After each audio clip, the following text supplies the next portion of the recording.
Patrick Martin. First of all, welcome to the Jewish Community Center here in Ottawa. Good to be here. Glad to see you. I'm a member, and I come here often, but don't often get to chat to high-profile journalists. So, Patrick, you're speaking tonight about Israel after the elections, but I wanted to raise with you, you are the only Canadian serious journalist that I know who has really spent much time talking to the leaders of Hamas. And that's what I wanted to talk to you a little bit about. Sure.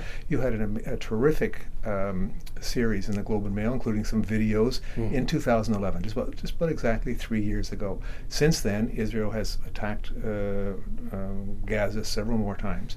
So first of all, I want to ask you, why did you decide to go there?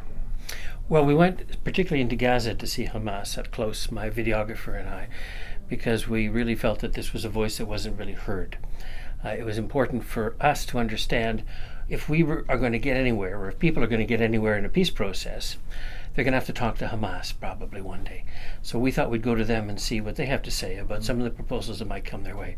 So it was to get a fresh view on an organization that people had lived in fear of but didn't entirely understand. Was it dangerous for you to do that?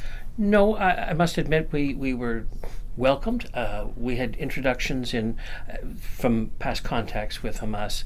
I had a good contact from past contacts I had a good contact in Gaza, a man named Ahmed Youssef, who is a senior fellow in Hamas. And Ahmed cleared the way for me to meet whoever I wanted in Gaza.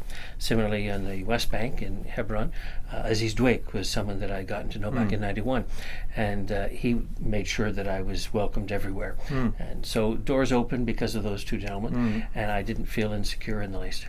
Now, you were very careful in your documentary to talk about different Hamas leaders with different ideas, some more radical, some less so. The view we have here in Canada, or many people have the view that they are really fundamentally very anti-Semitic, that they really would like to kill Jews if they could. There certainly are a number of followers of Hamas, members of Hamas, leaders of Hamas who share that view, who view that they will never rest until Israel is gone. But that's just the view of some people in the organization. What we found, and we did really quite a cross-section, as you know in the documentaries, of people, the people we talked to included many who in fact were willing to make a deal with Israel right away. They would settle for 67 borders. Some would say, well, 67 borders, but with a 20-year time limit, and then we'll see where we are, or a 10-year time limit. But there were always these practical points of view, such as that held by Ahmed Youssef, who certainly believes in having a kind of almost a federal state between the two one day, he would hope, because he thinks that the strengths of the Jewish community is so good, and the peoples are good for each other.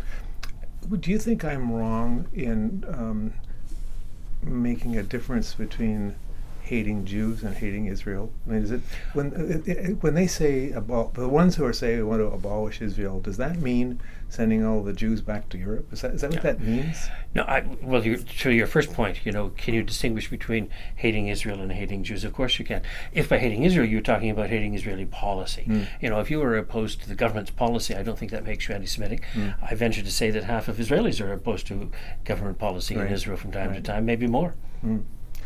Patrick, I know you're busy. You have to go and make a presentation shortly.